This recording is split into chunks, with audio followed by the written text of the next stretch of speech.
Well, thanks for joining us. What's your name, by the way? Mary. Okay. And your friend's name. What's his name? Joseph. Okay. So Mary and Joseph. That's fairly biblical name. So tell me, is this your first time hitchhiking? It is. And where are you going? Wow. Burning Man. I've heard of that. Isn't that some sort of music festival or something? It's not. It's not a festival. What is it? It'd be hard to explain. Okay, where is it? It's in Nevada. Well, that's interesting. I'm as luck would have it, I'm going to San Francisco. So I could drop you in Nevada if you want. Um, I'm gonna be taking my time. It's going to be about a week. Is that too long for you? Okay. Well, we'll see how it goes. Um, so you haven't hitchhiked before, and can you tell me about Burning Man? It's too complicated. Well, maybe later, right? I mean, we're going to have quite a few days together if we go that far. So, um, you know, how old are you? You're 20, and your friend 20 also. Okay, I'm going to believe you, but I don't want to be taking minors across state lines here.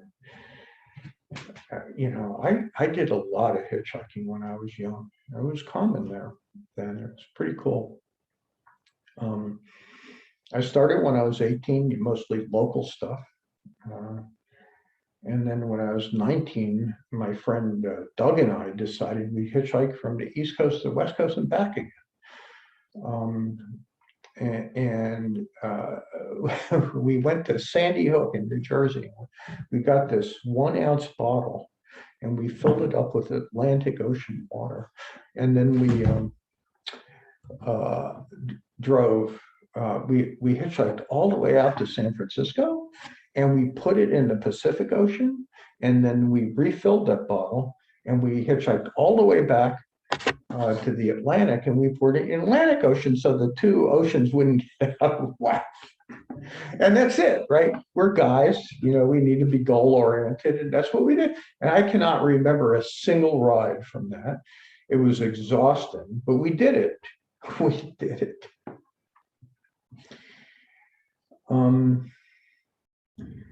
And then when I was 20, when I was your age, I had this other amazing experience, completely different because of who I went with. May I tell you about it?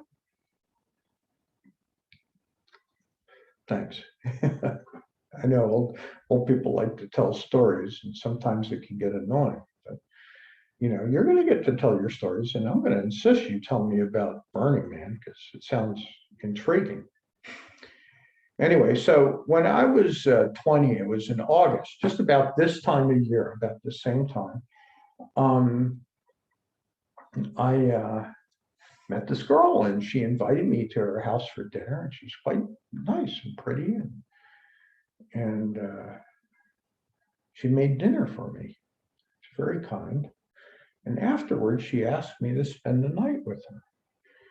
Now, understand, I was like a math major, a nerd, and it seemed very forward, but I stayed with her. I spent the night with her. We didn't do anything sexual, not the first night.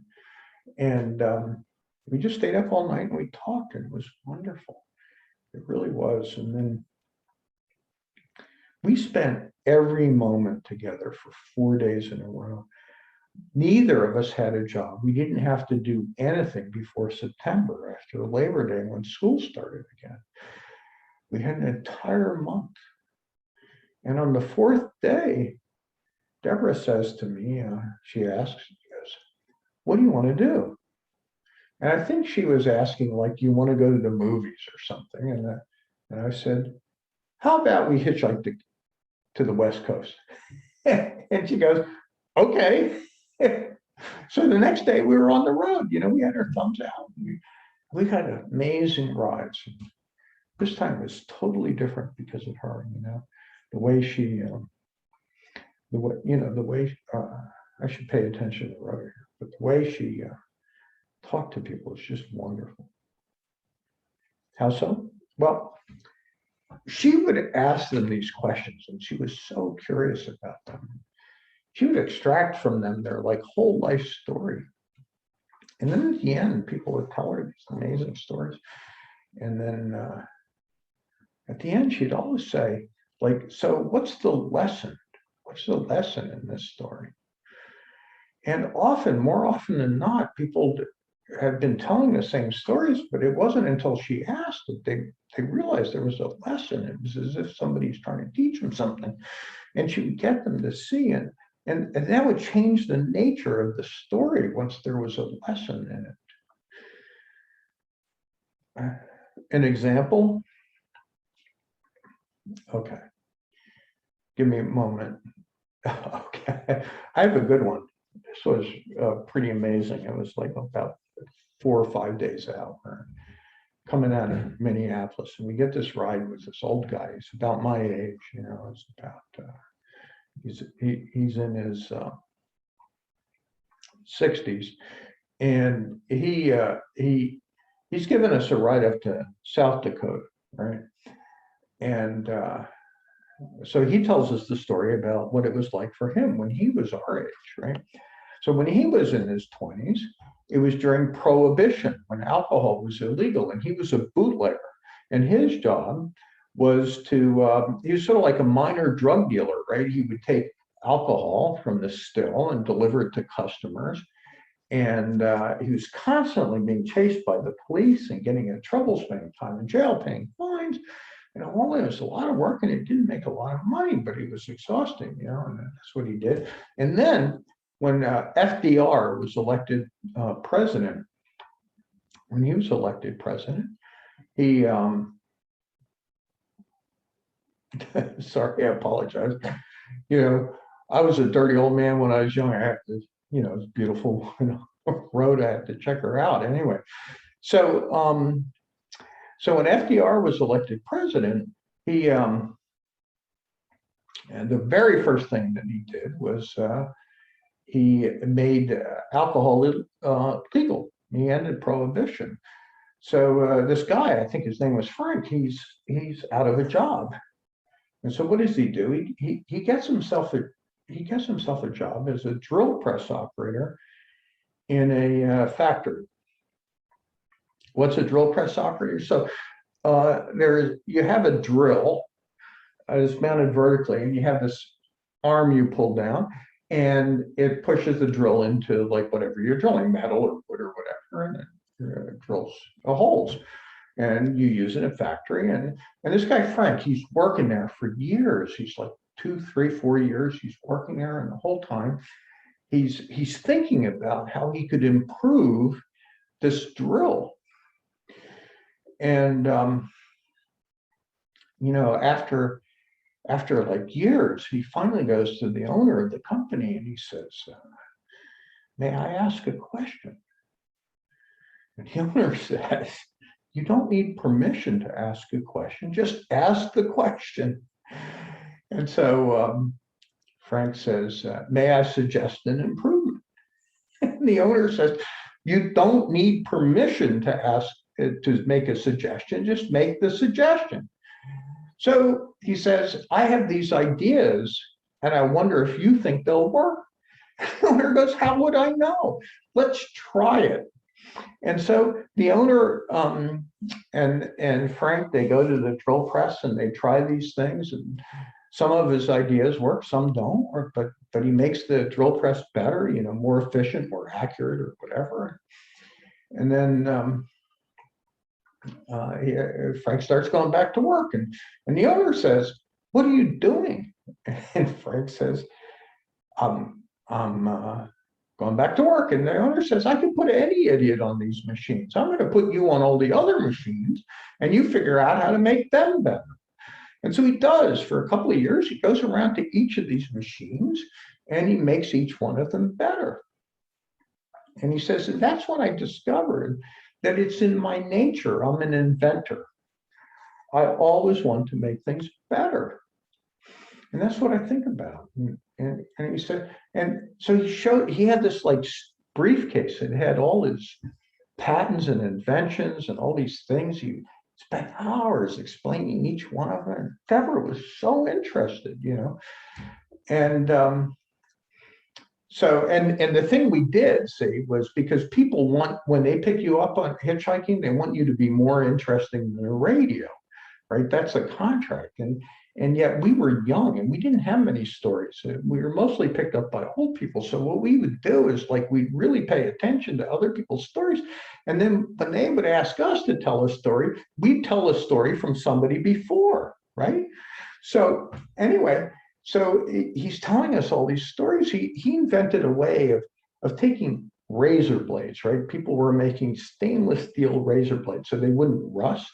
But the problem is that stainless steel doesn't hold an edge as well as like sword steel, which does rust. So he created a way of spraying it with a really thin layer of plastic that would rub off when you were shaving.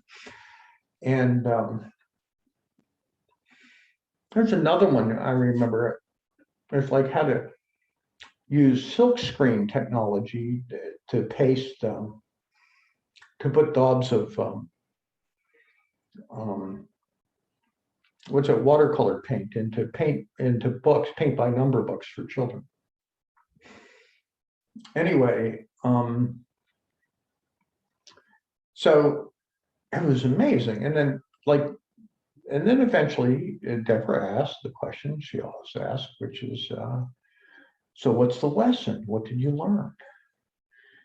And he said, I'm glad you asked that, because it took me a long time to realize that everything that would happen, there's a lesson in it. And I can tell you the lesson from this story because my boss explained it to me, after I asked him if I could ask a question and if I could make a suggestion and so on. You know what he said to me? Frank says, no one can give you permission to do the wrong thing. And you don't need permission to do the right thing. So it's never a matter of yes or no. It's a matter of right or wrong. Frank said, for like a decade, he was breaking the law every day. And he never asked himself, am I doing the right thing? Yet it took him years to get up the courage to ask for permission to ask a question to make something better. He says, once he did that, once he realized he didn't need permission to do the right thing, his life changed. And that was amazing. And that changed my life too, because, my career, most of my second half of my career was in finance. And every single firm that I worked for, every one of them, some of them really big names, every one of them went out of business and either had to be bailed out by the taxpayers or they just went down in flames because somewhere, someone was doing the wrong thing. Of course, somebody gave them permission to do it, but it was still the wrong thing. That changed my life, So I discovered also that I'm a bit of an inventor too. And that's why, since I find that it's so sad that so few people have gotten to have the experiences that I had when I was young. I hitchhiked for about a 10-year period as active, and hitchhiked over 1,000 hours, probably 30,000 miles. I keep track. Talked to hundreds of people, got their stories in this sort of relaxed way, like now, where you have all the time in the world. And I learned so much. It was really important. So I thought, you know, after spending all this time in lockdown with COVID on Zoom calls, I get Zoom fatigue. And it occurred to me the reason is because everybody's looking at each other all the time. It's like you're on camera. You know, you don't know who's inspecting you. And it just doesn't feel like you're spending shared time together.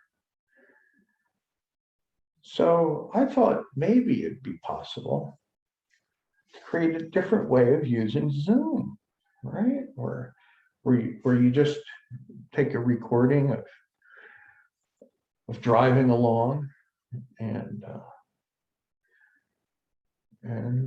where you don't look at the other person all the time.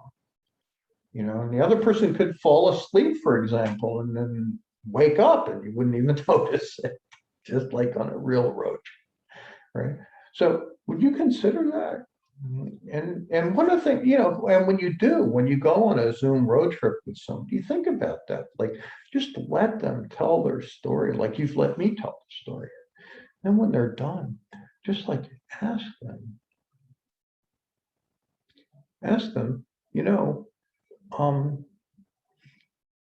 what's the lesson in that? Or like, what does that mean to you? You'll see, it'll be life-changing for you and for them. Just, you know, allow yourself the time. I hope you'll try that, you know, creating Zoom road trips. Maybe I'll see you on one. Bye-bye.